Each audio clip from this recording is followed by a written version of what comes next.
Welcome into the UCR Coaches Show presented by Fire and Vine, UCR Tuesday Night Football Show. We're coining a new phrase tonight as well, something that we just came up with about 15 minutes ago. My name's Jacob Vinson. That's Noah McKay. We are here on the rooftop of Fire and Vine, ready for Week 7 of the high school football season. Going to recap all of last week's action-filled, windy week of football, and we've got some big games coming up this week as well. Welcome in, everybody. Stay a while. Comment along with us. Give us a share. Give us a like, whether you're watching on YouTube or on Facebook. We welcome all of you in. Before we get going, of course, we want to thank all of our all-inclusive sponsors on the year, the Real Estate Collective, Tee Up in Baxter, Sonia Brown with American Way Real Estate, Club Wyndham, Watson Chevy, don't buy until you see Jason Fye, the Quality Family, Domino's, Nelson Trophy and Screen Printing, the Crouch Team with Highlands Elite Real Estate, of course, right here at Fire and Vine, Hall Sports and Outdoors, Amonette's Eagle Auction and Realty, and Swallows Insurance. Appreciate all of our all-inclusive sponsors for making everything that we do here at UCR possible. And, of course, big shout-out to Fire and Vine for being the presenting sponsor of the UCR Tuesday Night Football Show. Once again, Jacob Vinson, Noah McKay, another week of high school football in the books. Last week, we didn't know if we would have games. We had them Thursday, and we had them Friday, and we were able to get all of the games in.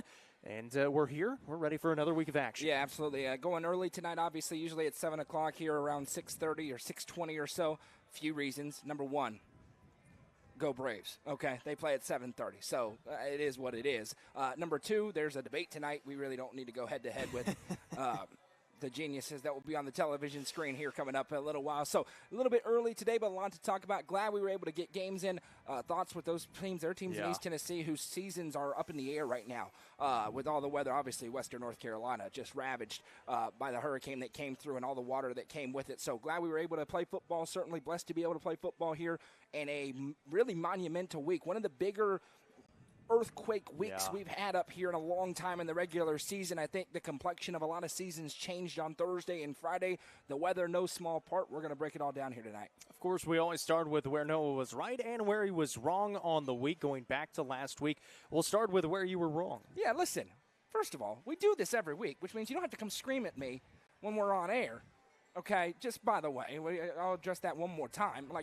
We do own what we say. I hold myself accountable here. I'm not running from it. Okay, where I was wrong, where I was right. Where I was wrong, mentioned monumental earth-shaking week. We were all wrong in a lot of different places, but I really whiffed on two.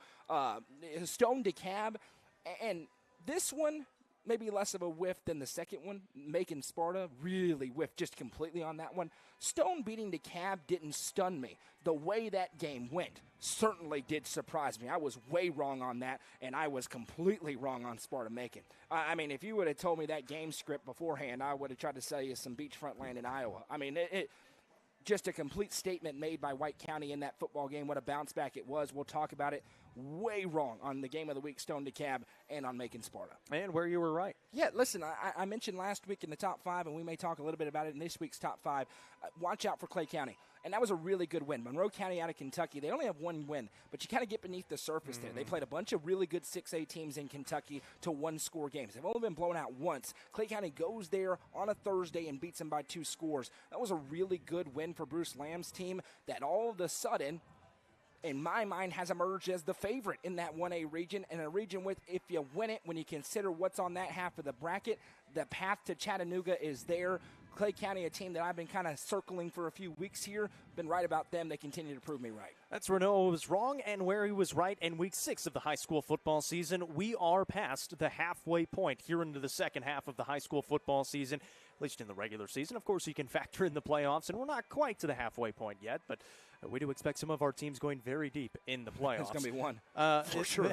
Make sure, again, if you're tuned in on Facebook, give us a share, give us a thumbs up. If you're tuned in on YouTube, subscribe to the page, like the stream, and you can share it as well. Let's get into the UC Top 5 because, once again, we've had some changes in the UC Top 5 across the Upper Cumberland.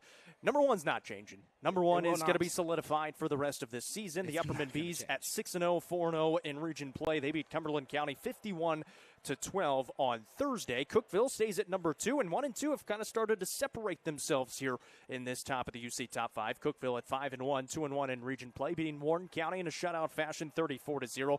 We'll get into that game. Rushed for almost 500 yards. Is that good? Pretty good. Yeah, that's not bad.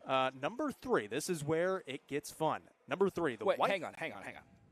He says fun.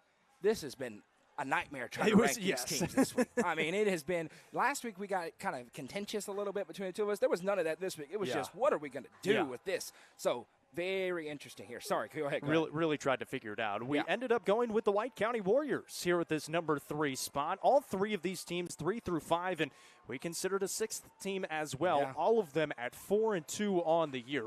The White County Warriors, welcome back to the UC Top 5 here at this number 3 spot after beating Macon County.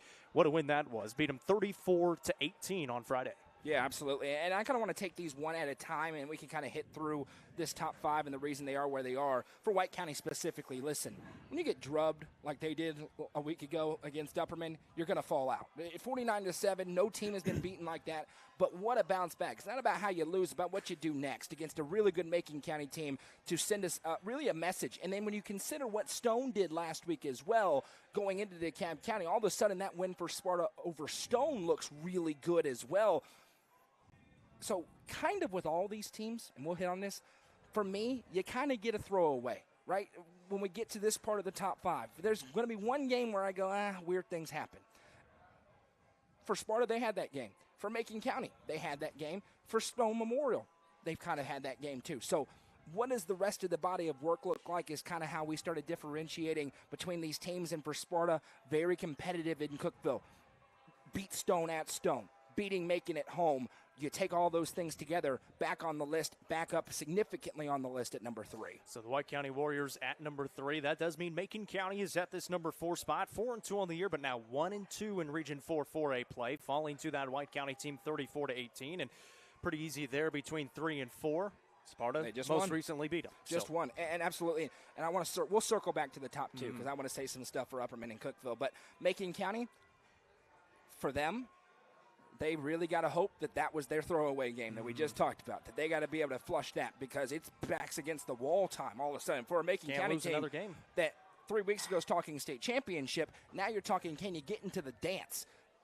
It's that quick how it can change. They have 2 losses and the only teams among this upper echelon in this region with 2 losses. That being said, still a very good Macon County team. They're going to have to figure out a counter because in this region there are so many great teams. And they kind of have it, but all their counters revolve around 7 and 4, right? They can throw it, but they're going to throw it to 7 and 4. They can get creative in the wing T, but it's going to go to 7 and 4. That's a little different than certainly the top team in the region, but even a team like Sparta. And listen, Trip Pinion, welcome back to the party. Welcome back. Took it over. Macon's going to have to find somebody else has to step up for this Tigers team because that's been really, I think, the difference in their 2 region losses. They're going to need to find it quickly before this Friday night. Number 5, welcome into the Stone Memorial Panthers. 4-2 on the year, now 2-1 in region play in a game that they needed, and they got. They beat DeKalb County 31-15 on Thursday night, trailing at halftime, able to get a big second half, and man, Maddox Akendo had a game. It's Maddox Akendo, man. Over 600 yards rushing his last 2 games. He was dominant. Yeah. And on a rain-soaked, wet football field, absolutely dominant. And a huge credit to the Stone Memorial front. They're not the biggest front in the world, but they went to a physical DeKalb County team and really won the game in the trenches. I was super impressed. And Noah Potter, not the biggest kid in the world, but he really fulfilled a power running role for this football team on Thursday night. And listen, that was the kind of game that probably looks different. I'm not saying result-wise, just game script-wise and the way the 2 teams attack. Obviously, DeKalb County's going to throw the football more if the rain isn't there. But both those teams like to throw it. So which team was able to adjust better? On Thursday night, it was Stone Memorial, a huge win for them, and they've got some real momentum here, Jacob. Now, listen, for Stone, having already lost that game to Sparta, their margin of error is small. All 3 of these teams, Macon, Stone, and DeKalb, have a small margin of error here. And for Stone, they may have to pick off another big-time game, whether it's against Macon or Upperman, to really solidify their playoff position. But, man, they took a huge step forward with that win over DeKalb County. And Maddox Akendo now, from my mind, firmly in the Mr. Football discussion. We've got at some point, we'll go through who we think might be on that Mr. Football, at least semi-finalist list. Yeah, there's 5 of them out of this region 4, just in this region, it's ridiculous. We do have an honorable mention. Absolutely. The Clay County Bulldogs. We're really trying to decipher between Stone Memorial and Clay County. think it really came down to that stone win over Meigs County and also a little bit 4A against 1A. Yeah, and listen, York Institute also kind of hanging around there in that discussion as well. York playing really good football right now.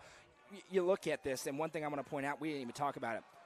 Outside of Cookeville, every team on this list, who have their losses come against? Top 5 teams on this list as well. So from Clay County. And Mount Juliet would be a correct, top 5 team. no doubt about it. So that Clay County, the loss against Westmoreland doesn't look bad at all right now. Westmoreland's crushing everybody. They've won 5 straight. They're 5-1. So that loss isn't a bad loss. I only lost by 3. You know, they don't have a bad loss on the schedule, but they don't have that signature win yet. York is a good win, but that's a York team with a lot of turnover, literally turnovers, in that first week. But I don't say that to disrespect Clay County. I'm a big Clay County fan. I'm a huge Bruce Lamb fan. This is a team that I can see absolutely right now. I could see them making it to Chattanooga this year. I mean, that's how high I am on this Clay County Bulldogs team. It's close. You get into that 1A versus 4A, and I know people have their feelings about that. It is what it is. It's tough to rank those two. If we had a small class and a large class, Clay County maybe number 1 on those small class rankings. So very close, absolutely an honorable mention. I know you wanted to talk about Upperman and Cookeville as well. Of course, Upperman, they just keep continuing on what they've been doing all season long, putting up a lot of points, playing really good defense. This offense is scary. It's over. It's over. I'm sorry. It's over. They're the best team in the area, period. I will not hear a discussion otherwise. Like, if you try to tell me another team is, you have fan goggles on. I'm not hearing it. They are the powerhouse in the Upper Cumberland. They just are. And you can get Upperman fatigue if you want to. The truth is the truth. And you mentioned the offense is scary. Listen, in a time frame where they played Macon County and Sparta, and Sparta looks real good right now after what they did a week ago, their starters on offense are on a ridiculous streak. 25 to 25. 25 drives, 25 touchdowns. And that gets to the counter we were talking about with some of these other teams in this region. And just in general in high school football, they have so many people they can go to. You try to take away Ethan Polk, Bromsden Chaffin can run it. You try to take away the run all the way, and you just have a great front 7. There goes Theo Brown and Carmine Phillips. You try to take away on the outside, now they're going to bruise you 50 times a game. And then defensively, they're fast, they're aggressive. No team in the classification is going to be able to run past them, including Pearl Cone, including Anderson County. They're the best team in the class. I called it on Friday. I said they're going to win the state championship, barring an injury, God forbid. They're the favorite right now to win the state championship. They are on a different planet. It is Upperman and everybody else in this top 5. Don't get it twisted at all. I just want to be blatantly clear about that. It's not close. And we talked about it on Friday night. The picks for the rest of the year, I promise you, are going to be chalk. Every Upperman game, we're all picking them. Now, for the number 2 team in this rankings, big bounce back for Cookeville. And welcome back, Cookeville. There was some, and there is some of that, what is the passing game going to look like? But that was a huge win for them to be able to do what they did on Friday night. Braden posed a good question, but yeah, to your point about Cookeville, and we can talk about what Braden asked as well, because we've actually kind of brought it up at times. But Cookeville, like you said, they got back to what they wanted to do, run the football. They ran it for over 400 yards. Thomas Johnson did not play. Be interested to see if he's healthy coming up this week against Gallatin, because I think they're going to need him. But Evan Banks ran the football really well as well, kind of in that backup role, and then Blake Baird had a touchdown. So they were able to spread the wealth a little bit. Had a few turnovers.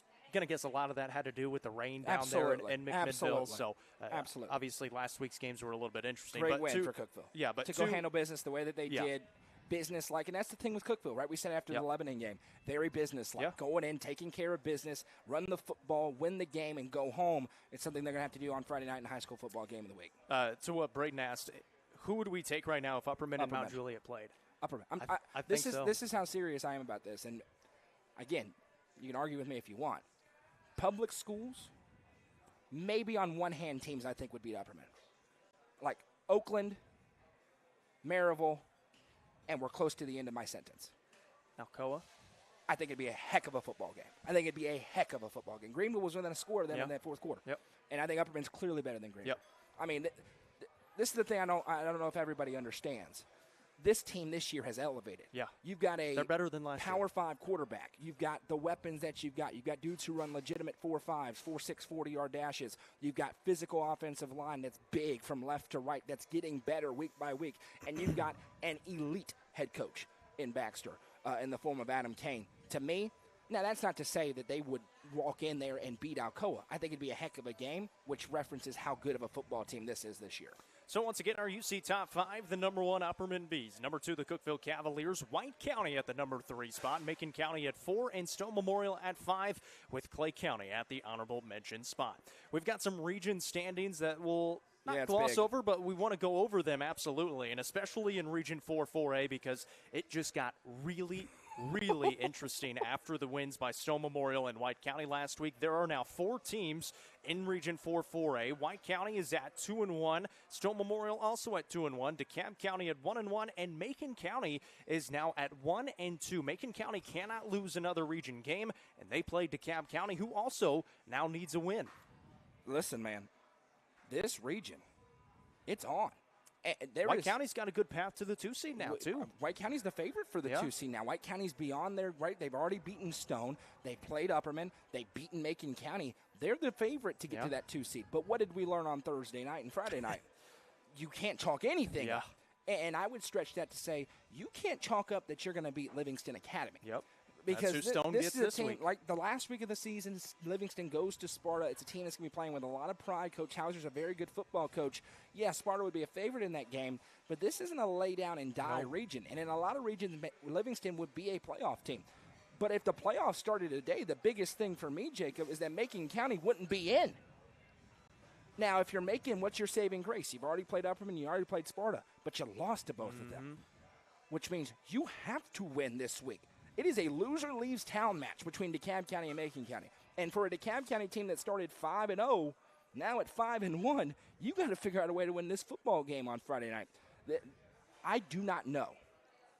2 weeks ago, I would have confidently told you who the 4 playoff teams were out of this region. I got no clue right now. It's going to be any group of these 4, these 5. I feel really confident right now that Upperman and Sparta are going to be in. Yep. But between Stone, DeKalb, and Macon, I don't know who's going to be in. I don't know if one of them is going to get up to the 2. It's going to be chaotic, and what we learned last week is any of them can beat the other, which is going to lead to some very entertaining football games the last month of the regular season. In Region 3, 2A, the top 4 seeds, East Robertson at that number 1 spot, tied with Westmoreland at both at 2-0, and then you have Jackson County at Smith County at 1-1, and you mentioned it last week. Smith County not playing their best football. They got to win against Trousdale County. There are still some wins possibly on that schedule to make the playoffs. For Smith County, they got to get through this week healthy. Yeah. I mean, that's the biggest thing. If they can get through this week healthy, they've got everything in front of them. That Westmoreland game, very important for them. You know, the Jackson County game all of a sudden could be for a playoff spot potentially there. So, Region 3 2A is another one. East Robertson has looked mortal at times. They do. And a game I'm really interested in. I read maybe they're playing this on Thursday. If so, I may have to take a trip because East Robertson and Westmoreland play this week. Very interesting. A game that was close last year. So no Isaiah Groves there for an East Robertson team that's still the number 1 ranked team in the class. That's going to be interesting. And Westmoreland has shown you better buckle your chin straps when you go to play them. They are elite on the defensive side of the ball, and their offense has roared to life over the past few weeks. So those two safely in. You get behind that, I don't know, but for Smith County sitting where they are, what's their overall record? 1 win right now? 1 and 5. They're 1-5. They're going to be 1-6. But they could finish on a 3-game winning streak, right? They've got to stay engaged. Coach Dyer's a really good football coach, and you think every year around the state, there's somebody, I think it was Stratford maybe 3 or 4 years ago, that was like 2-8 and went to the semis. And everyone went, what just happened? This Smith County schedule has been brutal, man.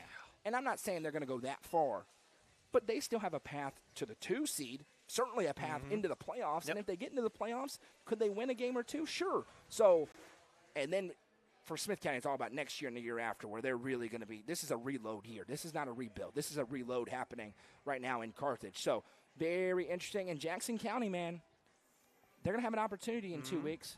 If they beat the Owls, they're going to the playoffs. And what an achievement that would be for Coach Loftus and that very young Blue Devil squad. He talked about it. We watched him in 7-on-7 on the UCR 7-on-7 showcase back in August, and it just was not great. They didn't look great. Yeah, like you said, they looked very small, very young, but they've got 2A, York Institute, the only Upper Cumberland team in this region. They're going to win it. They're going to win it? I think they're going to win it. They may be going to the semis. They're 2-0 right now. Polk County is also 2-0. Polk County has struggled, though, with their 2 wins. Bledsoe County at 2-1. Oneida at 1-1. Wartburg at 0-2. And Tellico Plains at 0-3. York playing Oneida this week, so obviously that'll be a big one. But York looks like the strongest team in this region. Yeah, well, they got the best player in the region. Logan Pinnell is emerging as a superstar there, and he is perfectly built for this system that they're running on offense there in Jamestown. And unfortunately, I don't know how the playoffs are going to shape out here because that region they're lined up with is the region that was hammered, right?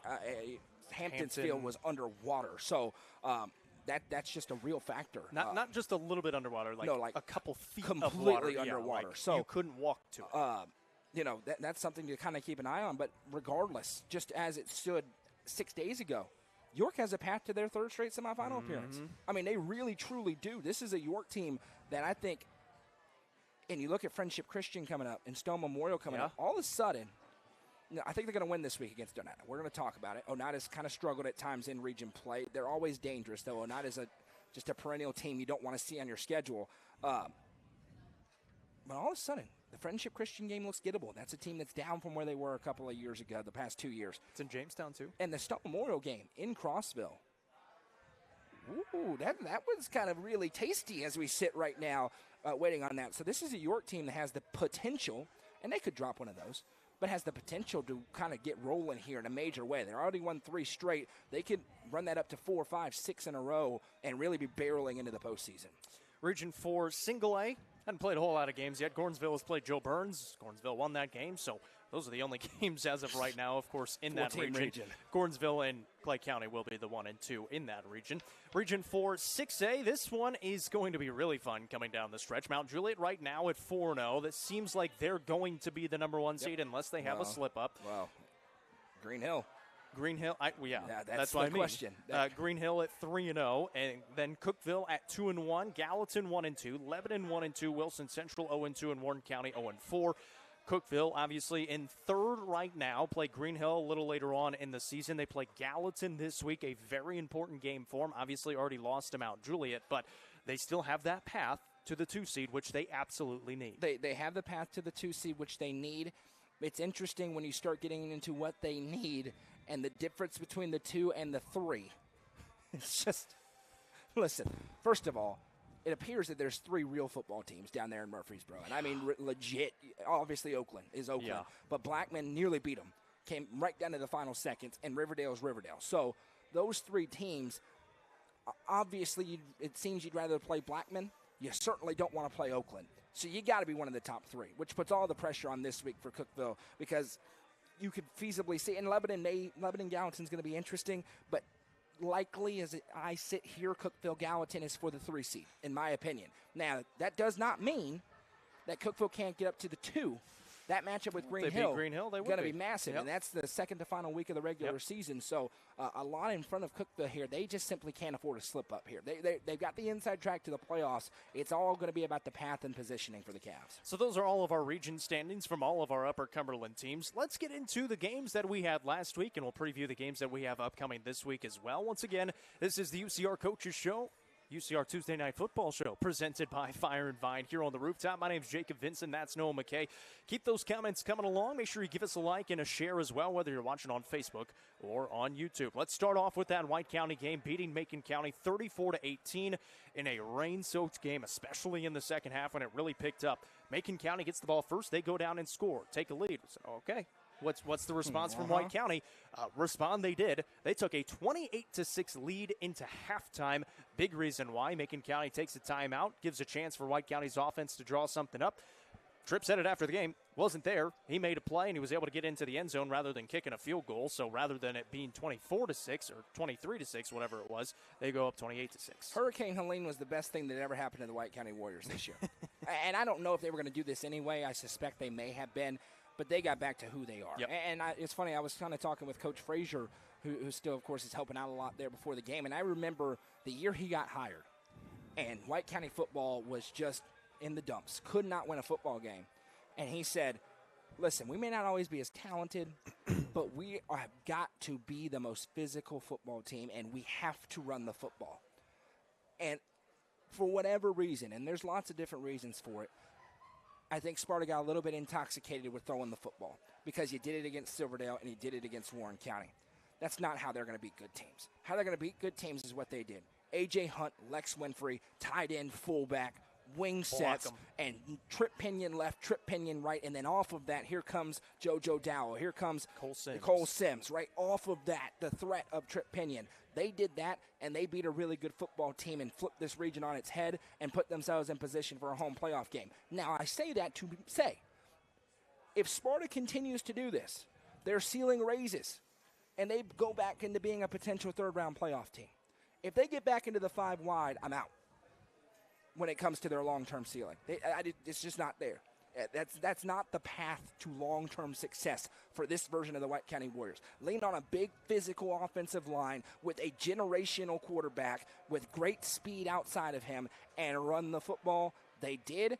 On the other hand, Macon County, it's gut check time. They're in the position Sparta was a week ago, needing a bounce back in a hurry with their playoff lives potentially on the line. Macon County cut it to 16 a couple of times in that game, just couldn't get it any closer than that. Also, defensively, White County looked really good in that game. That's a good Macon County offense. They've been solid all year long, and they couldn't really get a whole lot going against that White County defense. And Antonio Purvis had the interception of the year as well. Yeah, the interception was awesome, and it's a Macon County team.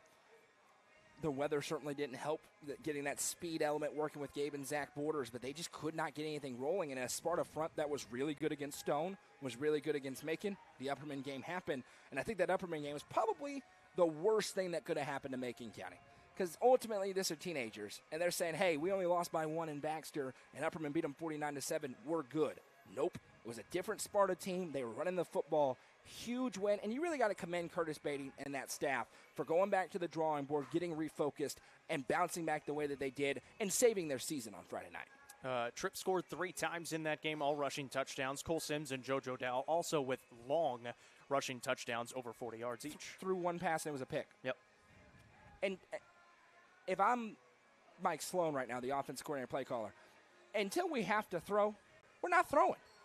Why would you? And we learned last year, you can go a long way doing that. You can make it to the doorstep of winning the state championship doing that with a guy like Trip Pinion at quarterback. We will talk about DeKalb County, Macon County coming up in just a little bit. White County, though, 4-2 now on the year, 2-1 in region play, traveling to Cumberland County at 2-4 and 0-3. This will be on UCR 5 with Coach Dodgen. Warriors, of course, get their biggest win of the season so far, beating Macon County. Cumberland County coming off of losses, played Macon County and Upperman, and but you said it kind of there. And my question on here, does White County continue what they did against Macon County with running the football here against Cumberland County? Yeah, listen, this is a game where they can win the football game going back into the past stuff. They got to get really good at running the football the way they did. Yeah. And so I think that's the move. Will they? I don't know. And the weather is going to be miles better. I do want to say this. Cumberland County, you called their game against Upperman. Every coach I've talked to who's played Cumberland County has all echoed the same thing. They're better. Yeah. They are better yes. than they were a year ago. And Noah Rapaski, I say it every week, is a good football coach.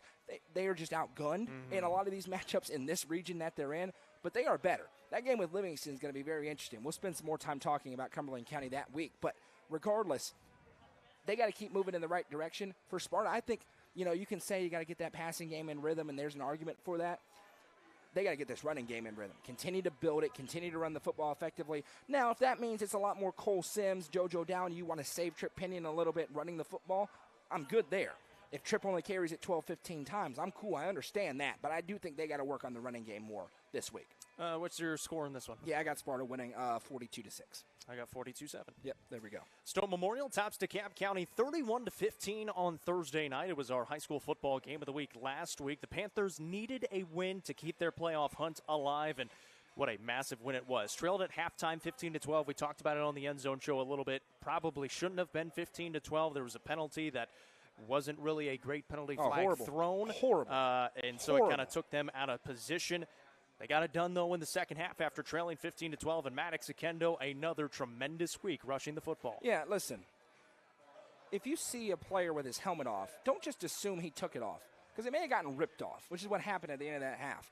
I don't know if I've ever seen somebody take their helmet off mid-play. I've seen it at the end of a play. They take it off and walk off the field. And he just saw him with his helmet in his hands and threw a flag, horrific flag. Took him out of 1st and goal at the 8, put him way behind the sticks, and DeKalb, credit to him, able to go down the field and score, take a lead in the halftime.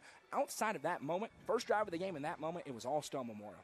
And credit to the offensive line. Really good game plan in the weather by Coach Samber. Noah Potter running. We kind of hit on this already. Maddox Akendo. Stud. He's fun. Dog. Certified stud. So, but that's a big win. And again, the pendulum swings of where the pressure is. Last week, the pressure was on Sparta and Stone. This week, it goes to DeKalb and Macon as the battle for who's going to make the playoffs continues week in and week out. And, of course, they get to play each other. They so do. Let's talk about that game. Not going to be a broadcast game. Oh, sorry. Just not enough people in the world for it. But DeKalb County 5-1, 1-1 now in region play. At Macon County at 4-2 and 1-2 in region play. Both these teams coming off of losses. They need a win to stay alive in this playoff hunt, especially for Macon County now at 1-2. You cannot lose another game in region play. DeKalb County can, but you got Upperman down the road, so you need to win this one. Yeah, for DeKalb County, listen, let's just this is a loser leaves town match. Yeah. You lose this game, you're going to miss the playoffs, barring something significant happening elsewhere for both these two teams, which is crazy considering the start these two teams had. Because if DeKalb County loses, they have to beat Upperman, and they have to beat Sparta. Both at home, end of the year, but good luck, especially with that first one. Beating Upperman probably ain't happening for anybody permanently for this year. But I'm kind of where I was last week with Sparta. Remember where I said before that Macon game, I said, listen, 8 days ago we sat here and said, Sparta was going to get dog walked by Macon County. You'd think, no, and then that's what everybody was thinking last week. I'm kind of do that with both these teams because of the hurricane, because of all the different things we've talked about. Let's flash back to where we were 7 days ago and kind of look at this game from that perspective. And from that perspective, DeKalb's going to have to figure out a way to slow down the multiplicity of Gabe and Zach Borders in that offense. And for Macon, they're going to have to figure out a way to slow down Jordan Parker. And a really big opportunity for Ryan Lyons. Entering last week's game, 20 catches, 8 touchdowns, including 3 for 3. 3 catches, 3 touchdowns in Gordonsville. Weather's going to be much nicer. That's a return to the passing game, but lined up across from him is going to be 7 or 4. That's a legit top-tier defensive back. So can DeKalb get back into their full throat of their offense and have some success? To me, and I say this, and it's going to be 7-6, this thing has 34-28 written all over it, with these two offenses kind of having a reset this week, getting back to it on a good football field that didn't get played on last week. Yep. On a dry night in the 70s. I think the offense has come to play on Friday night. Well, you said 34-28. Who are you picking to win it? I really don't know. Right now, I will pick the home team. I think Macon County gets the win. I do think this is the week where we really figure out who DeKalb County is. The first 5 games of the season weren't against the greatest competition. They faced a team in the class. We said that's a measuring stick game, and they lost it last week. Here, no excuses when it comes to weather. We figure out who DeKalb County is this week. I think Macon County bounces back, though, and gets the win. All in into it, 35-28.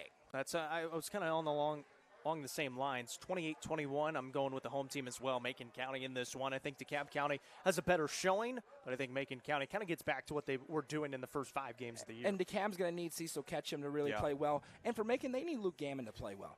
They need their quarterback to really kind of emerge in his senior season. Was really solid last year, a little bit of ups and downs this year. He's a really talented player. I think he has the capability to do that. He can become that next threat. Really haven't seen a ton of the running of Luke Gammon. He kind of hurt Upperman with it, and when they were on that onslaught early, he is probably there. And Brendan Flowers back there, the sophomore, is really emerging. But, when you get maybe both Borders in the backfield, you can kind of forget about Gammon there. I think he has the opportunity in this game to really exploit that with his legs. Livingston Academy falls to York Institute 50-12 on Friday. It was 24-12 at halftime. The Dragons scored 26 second-half points. They also rushed for 287 yards, did not complete a pass. They attempted 1 and had 1 interception. The Dragons only got into 3 third downs in the game. We're 0 for 3, but they were 4 for 4 in the red zone. Big reason why they won that game. You said it. Logan Pinnell has become the premier player here in this region. 14 carries, 185 yards, and 4 touchdowns on those 14 carries. He's really good, and he's perfect for this system. His speed, his quickness, his elusiveness, all the synonyms you want. He is really emerging as a threat for this team. You got a game plan for, but there's some pieces around him who are playing well, and they've got another elite head coach. Derwin Wright has this team playing good football. For Livingston, again, So tough when you lose your quarterback. I mean, having to go Wildcat stuff more, and things are kind of breaking down, and they're doing their best to kind of work it together, but this is not their natural position. And this is 2 years in a row. Yep. You know, and they were fortunate last year. Brody Coffey had been playing quarterback, but it was probably Adrian Jenkins' job. And so they're just trying to get that rhythm to build really for next year, right? And Adrian Jenkins in his junior season, it's going to take some time. But Coach Hauser's going to have them ready to play and bouncing back. It's just tough when you're having all that kind of turmoil in and out when it comes to injuries. Well, Livingston Academy, they get a big one this week. They're hosting Stone Memorial. The Wildcats at 3-3 and now 0-2 in region play. Of course, Stone Memorial now in a good spot. 4-2, they're 2-1 in region play. This game will be on UCR 4 with Casey and Jack Bolton, presented by the Overton County Farm Bureau. I mentioned it. Stone has put themselves in a good spot now to make the playoffs with that win against DeKalb County last week. The big thing for Livingston Academy this week, you struggled with slowing down Logan Pinnell last week. Now you get to face Maddox Akendo. Yeah. How do you slow him down? You don't. He's just so good. And they've really, I think Coach Sanders really caught his stride with ways to use Maddox Akendo. And the offensive line is getting better. This is a young football team for Stone Memorial, and they're getting better week after week. They're getting better at the quarterback position. You're going to see more throws more passing this week with Noah Potter and his ability to move the pocket. That gives you an opportunity to see Maddox Akendo as a wide receiver, and he is so good in his ability to do multiple things really well, not just your bell cow back, can go into the slot, can go out wide and catch screens, catch passes downfield. But we can't just gloss over the fact that every time we talk about this region, we say, hey, you can't fall asleep against Livingston Academy. So guard has to be up. Back-to-back really nice road victories in a row for Coach Sanders' squad. They've got another one going to Livingston Academy on Friday night. This is the potential. If you just took away all the names and you said, where could a team have a letdown spot, this would be it. We saw a couple of teams have letdowns last week.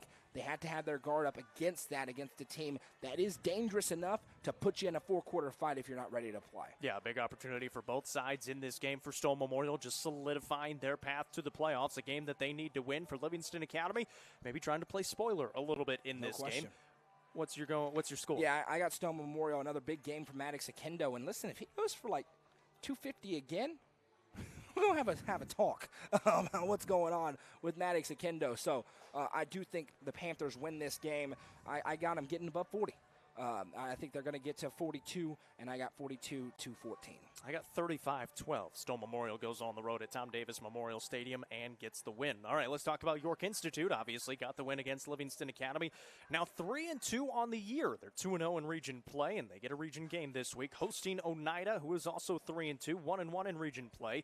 Myself, Coach Shanks, will be on the call on UCR2, presented by Beatty Lumber. The Dragons have solidified themselves and are now climbing those ranks, getting closer to the UC top 5. This game will be another one in their case of maybe getting on that list in the coming weeks. Have won 3 in a row. The offense has looked much better, 20, 34, and 50. Just keeps getting better and better. Defense has only allowed 19 points in these last 3 weeks, and obviously Logan Pinnell has become a force with the ball in his hands. Listen, 3 weeks ago I said, Jamestown, we got a problem. And they have addressed it in the bye week. And the single biggest thing is they've stopped turning the football over. I mean, it is so tough to win football at any level.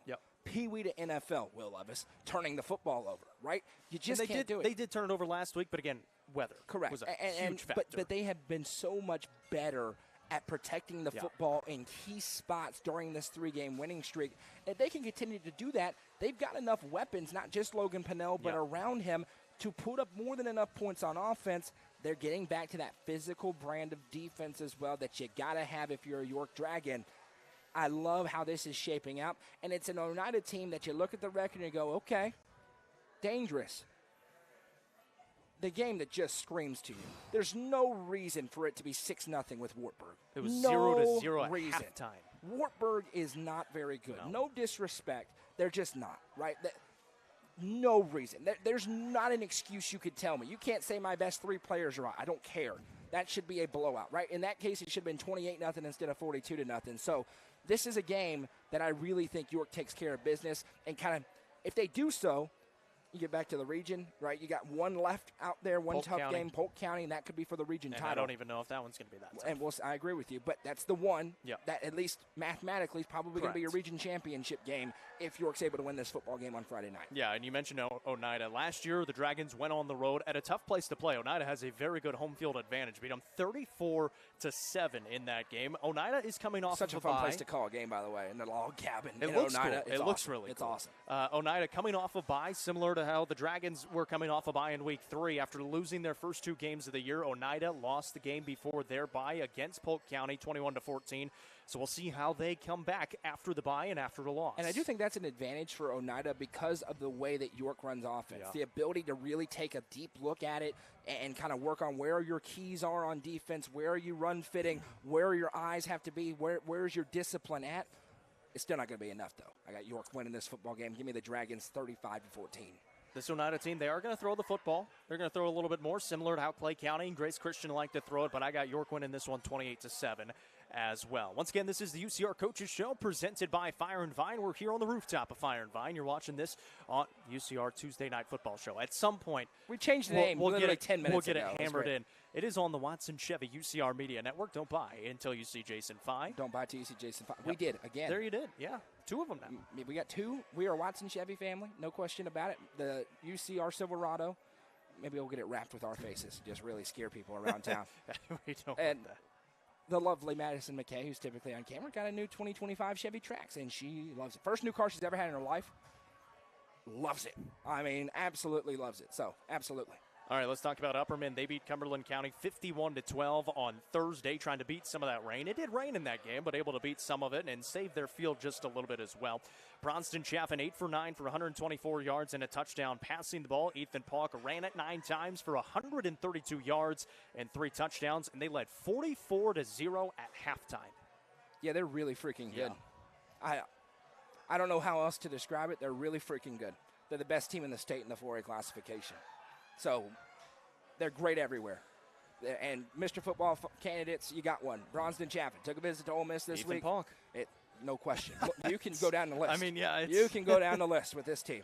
This team is loaded. Hey, Theo Brown. Yeah. We see your 4-4, by the way. They are the best team in the state. Cow. So somebody's got to knock them off. Until then, there ain't going to be much breaking it down. They are really good. They don't have a weakness. No. They're great everywhere. There's a couple areas where they may not be dominant, but they are so dominant everywhere else, and they are more than competent enough in those areas that it doesn't matter. The stat that stands out to me, of course, it's the last 25 drives. They have scored touchdowns on their last 25 drives with their offensive starters out there. But the bigger stat, nobody has scored on them outside of Macon County in the first half, and it was the 21 points in the first quarter. Outside of those 21 points, nobody has scored on this Upperman defense in the first half. And JR, I'd be interested what go in a little more detail. You don't think so of what, please? I would love for somebody to argue with me about this one. I've been itching for a comment war. Anyway, thank you for watching. Listen, they may not be tested for a while. Yeah. And this offense, you talk about the offensive stats, it is not the same Upperman offense the first 5 years of Adam Kane, where it was, they got a passing game, but it's kind of cute. Like, they're just doing 2 different routes. They have a legit developed 3-level passing game with legit receivers, which means you have to respect it. There is no team in this state who is going to beat them going man-to-man on the outside. None. Not Pearl, not Anderson County, not Greenville, nobody. But you have to give help. And when you have to give help, now there's 1 or 2 less people in the box for 8 and 21 to run through your face. Yeah, you got Branson. I don't know how you defend them. I really don't. At the high school level, I don't know how. You got Branson Turnbow, you've got Theo Brown, you've got Carmine Phillips, 3 of the fastest guys on the field, and then you said it, you got Pauk and Chaffin there in the backfield as well, and then they'll throw in there Colton Johnson at the tight end spot, and they'll bring in a fullback at times as well. So it is going to be interesting to see if anybody can keep it close with Upperman until they get to maybe that quarterfinal round like we saw last year with Macon County. Upperman this week, 6-0, 4-0 now in region play, hosting Smith County at 1-5 and 1-1. This game will be on UCR 3 with Rafferty Cleary and JoJo Matheny, presented by Gentry's Power Equipment. And again, in this game, Bees the best team in the Class 4A. Smith County is not the best team in 2A. They're playing better football. They're getting better as this season goes on. But Smith County's schedule is so difficult, and this is not the team you want to play right now. No, and this has nothing to do with Smith County, everything to do with Upperman. Yeah. Get the starters out of this game in a hurry. I mean, you get in there, give all you got in the game plan preparation, see if you can make the upset formula work, force a couple of early turnovers. But the second, if this game is like 28-0 in the second quarter, I'm getting ready for the next 3 weeks if I'm Smith County. Yeah. You've got some monumental region games with way more implications. Again, that doesn't impact your preparation, doesn't impact your approach, but if it's going badly, get them out. And if you're Upperman, they're going to get out. Get out. Their starters have not played in the second half, except for Macon County. When you look at the stats, it's insane. And you start to understand that, it's crazy. It really is. They have not played 4 quarters in a game except for Macon County. That is the only game that they've played 4 quarters in. They are really good. They've played Fayetteville, who they're not terrible. Pretty good now. Not terrible. Lebanon, 6A team. Macon County, they obviously got the win there and had to struggle to get the win, but they got the win. And really feels like, and if you remember that Macon County game, it's 14-0. Yeah. And Upperman scored on that first drive. Macon answered back. And then from there, Upperman won, which tells you they had to outscore them to that point, and they were not stopped. They have not been stopped. Really feels like they had their come to Jesus moment in that halftime locker room, and it ain't happening again. Yeah. Because they, that Sparta game looks more and more impressive by the minute. So it is what it is. Really good. I don't know what that comment is. The starters against White County, I really hope that's just a typo. They were out middle fourth quarter, beginning fourth quarter, which the reference is they did not play the entire game. They have not played the entire game one time. They didn't need to play the second half in that game either. It was over. All right, let's move on. Cookeville beats Warren County 34-0. Cookeville has 440 yards of rushing. Is that good? They did this against Lebanon as well. Did fumble it twice, threw a pick. Again, weather has a lot to do with that. Pick was late. Blake Owen ran it 10 times for 162 yards. That is an average of 16.2 yards per carry for 2 scores. Evan Banks ran it 10 times for 133 yards. That's 13.3 yards per carry. They're doing the job on the ground. They needed a region win. They went down to McMinnville, and they got a region win. And got back to doing what they did. And I'll tell you, the interesting thing about this is we understand where Warren County's we did not pick the score for Upperman, by the way. Oh. Okay. Upperman 56-6. I go 42-0. Seems like teams are leaving their starters in longer and getting a cheap one at the end. Yes. We've seen that a couple of times this year. Regardless, the thing for Cookeville that's very interesting is obviously we hope Thomas Johnson's okay. They need him back. Yeah. They need him back against a team like Gallatin, and especially good to see Evan Banks having a good game too. To where I was getting to, Evan Banks presents a different sort of thing for this offense. How many stinking physical backs do they have? Holy cow. And they're all kind of different. Thomas Johnson can kind of get rolling. Blake Owen's really a great hybrid, can kind of do both. And Evan Banks is, here's your gap, run into it, and try to just run through somebody's face. Yeah, correct. Yeah. And so we talk a lot about you can be really run dominant and be multiple in your run game. Not everything is the same. You're not running the same thing over and over again, although you may run it 40 times and throw it 10. Evan Banks presents a new, and we saw him against Lebanon, right, under center. Mm-hmm. They go under center, turn around, barrel forward. Great goal line set, great 3rd and 3, 3rd and 2 set. They can get to the edges. Caden Cisco, maybe some jet sweeps. We may see that at some point for this Cookeville team. And then Blake Owen doing what he does. Joseph Owens has been more involved in the Owens offense as well. Their ability to be run dominant, yes, we saw that's who they have to be to win football games for the most part. But be multiple within that run game, I think, is one of the big developments that's still creating itself out of this Warren County game. Well, let's talk about the high school football game of the week involving the Cookeville Cavaliers. Cookeville 5-1, 2-1 in region play, hosting Gallatin, who is 2-4 and 1-2 in region play. This will be on UCR Facebook, YouTube. It's got Noah McKay, Jeremy Towson, and Hallie Ledbetter, presented by the CHS Chain Gang and 931 Sports Cards and Collectibles. Cavs back in the win column after the win against Warren County. This game last year, if you'll remember, on the road at Gallatin was really the turning point. Not in just the season, but I think for this coaching staff and for this program as well, with Coach Hennigan and his staff at the helm, down 23-7 in the first half, came all the way back and win it 26-23. A massive win for Coach Hennigan and the Cavaliers. Obviously, offense turned it on in that game. Defensively, got a couple of massive stops in that game, and they looked really, really good after that game for the rest of the season. This is a game now that you are expected to win. Gallatin, though, has been in a couple of these games here recently that show that they're playing better football, coming off of a loss to Green Hill that they only lost by a couple of scores, put up 65 points on Warren County a couple of weeks ago. The game that we watched against Mount Juliet, probably not a great They couldn't stop show fumbling. of how good they are. They've got their running back as well, so that'll help. Yep. But another team that is going to try to throw the football around well, that might pose a few problems for that Cookeville secondary. But, again, a game that Cookeville needs to win and a game that they should win. Hey, they got to have it. Yep. This is a Cookeville team that needs the 2 seed for the reasons we talked about earlier. They got to have it, and we've mentioned it the past couple of years, but it still bears repeating. This ain't your mama's Gallatin Green Wave team that used to be wing T, 2A T. Yeah. Every time out, they got a quarterback who can really throw the football. No question about it. It's a pro-style offense. They get out and go after it. So a different sort of challenge, and that creates an interesting matchup here, right?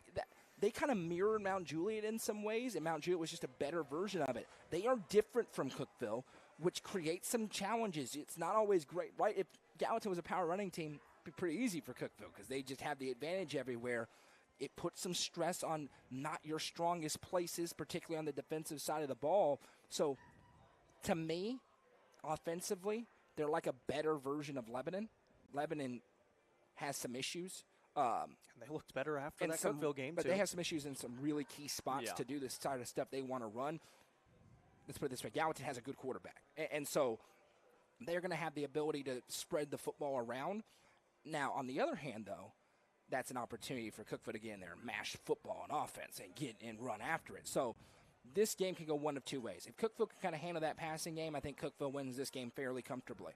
If they struggle a little bit, they could find themselves in a high-scoring dogfight kind of affair where I don't think they're going to be stopped very often on offense, but they have to figure out a way to get off the field on third downs, force 3rd and 8s as opposed to 3rd and 1s, all those things that we talk about week in and week out. But this is your typical 6A football game where, there's a favorite, but the other team is more than competent, and at this level in high school, that makes you very dangerous. A big key in this game, and assuming that Gallatin plays similarly to how they did in that Mount Juliet game, is going to be special teams. Yes. They really, really struggled taking care of the football, whether it was punts, kickoffs, even on their just offensive drives. But special teams, they really struggled. Cookeville will have the advantage in the special teams. They'll have to take that advantage as well. Another part to this is Thomas Johnson healthy. If he's not healthy, you're going to have Evan Banks back there, and that is a very good backup to Thomas Johnson, as we saw last week. You would love to have Thomas Johnson in this game. Both sides of the field. He's an important player for this Cookeville team on both offense and defense, and quite frankly, because you talked about Evan Banks, defensively, they really need him. And it's a Cookeville pass defense that did struggle at times against Mount Juliet. Now, this is different than Mount Juliet. They don't have as many dudes on the outside as Mount Juliet did. But again, that's not where this Cookeville team makes their hay. So not having Thomas Johnson, to me, would show up more on the defensive side of the football than on offense. That's not to say he's not a huge weapon for them on offense. Obviously he is. But within this matchup, they really need him on that defensive side of the ball. So we'll see. I haven't talked to Coach Hennigan yet. I will in the next couple of days. And then I won't tell you until kickoff whether he's going to play or not. What's up, Clark? Big Stone Memorial Panthers fan, and with our friends at Turner Roofing, of course. We talked about Stone a little bit earlier, so you're going to have to rewind once we get off the air here, brother. But Thomas Johnson's health is a big factor in this game. That's one of your top 3 players probably on the football team, so certainly at the skill positions in top 2. So critical for him to play in this game, a game that, again, Cookeville has to have. Yeah, they need this one if they want to get that 2 seed. Obviously, they're still going to have to beat Green Hill later on, but this is a game that you should win and you need to win as well. If you lose this game, it doesn't really matter. That Green Hill game could, but they had to drop one that they're not expected to drop for that game to matter, so it's going to be really important. Who are you going with? Yeah, I think Cookville's going to win this football game. I think it's going to be a pretty good game, though. I got Cookville winning 35-28. I got 34-21. So I'm going to go 2 scores and trusting the Cavaliers here now in this third season of Coach Hennigan and believing in what they can do. Yep. So that's what we have. We'll go through the games once more. That game on UCR, Cookville and Gallatin, our high school football game of the week. UCR 2 is York and Oneida. Myself and Coach Shanks will be on the call for that, presented by Beatty Lumber. UCR 3, we have Upperman and Smith County. UCR 4, we have York and Livingston Academy. And UCR 5, we have White County and Cumberland County. You said York and Livingston Academy. Livingston Stone Memorial, correct? Yes. I'm making sure that I'm right. Yes. I am right. There we go. That is correct. I said that wrong. Friday morning, we'll have UC Game Day morning. Make sure you tune in for that. We'll get you ready for all of the night's action. We don't think any games are going to get moved this week. The weather looks absolutely phenomenal, so go out to the games if you can. If not, we'll be there for them as well. Tune into the games, and then we'll have the UCR End Zone show after the games to recap all of the action as well. If you can run a camera, let us know. Send us a message. All you got to do, right here. If you can run a camera, particularly in Crossville, let us know. Let us know. That would be lovely. We would appreciate it. Yes. Let's go through, once again, our all-inclusive sponsors. All of these businesses sponsor everything here at UCR, make everything possible for what we do. Yes. Helps us get the equipment, pay our people, and go out and do all the games. And Goose going out and covering all of the sports that he covers as well outside of the broadcast games that we have. Of course, they feed Jacob Vincent and his family. Yes, that's true. And Noah McKay and his family, and Michael Lindsay and his family, and the rest of us. We're very appreciative. We certainly are. The Real Estate Collective, T. Up and Baxter, Sonia Brown with American Way Real Estate, Club Wyndham, Watson Chevy, don't buy until you see Jason Fye, The Quality Family, Domino's, Nelson Trophy and Screen Printing, Crouch Team with Highlands Elite Real Estate, right here at Fire and Vine, their presenting sponsor. We're right here on the rooftop. Hall Sports and Outdoors, Amonette's Eagle Auction and Realty, and Swallows Insurance. Appreciate all of our all-inclusive sponsors all season long for making what we do possible. The bad news is the Mets are about to win. I can see that because we're on the rooftop here at Fire and Vine. The good news is the Braves are about to play. And that's good news for the next 15 minutes while I just completely delude myself into thinking we're going to sweep this series. Go Braves. Tigers already got a win, beating the Astros. Everybody loves to see that. Go Balls. Go Hoosiers. Yeah, go Balls. Ranked Indiana Hoosiers. Yeah, but 23. Coach Signetti. Go to Northwestern. Hey, he's doing a great job. Yes. But watch Tennessee play and watch Indiana play and see if that's the same sport. Hey now. We won 2 games last year. Whew. I know. I know the feeling. Trust me. I am taking all of this in. You got to figure out a way to get good basketball all of this in. It's Hoosier State. Should be good this year. Well, okay. Hey, we'll be watching them. The exhibition game against Tennessee coming up in a couple of weeks. That's going to be a lot of fun. I'll be 7 rows up from the court. So he may get arrested is what we're saying. Hopefully not. Wife and stepson will be there with me. That's it's not ideal. Probably not. Once again, we appreciate everyone tuning in for the UCR Tuesday Night Football Show presented by Fire and Vine. Go back, watch the show. Keep those comments coming along. Give us a like, give us a share. Come out to the games on Friday. Tune in to the game.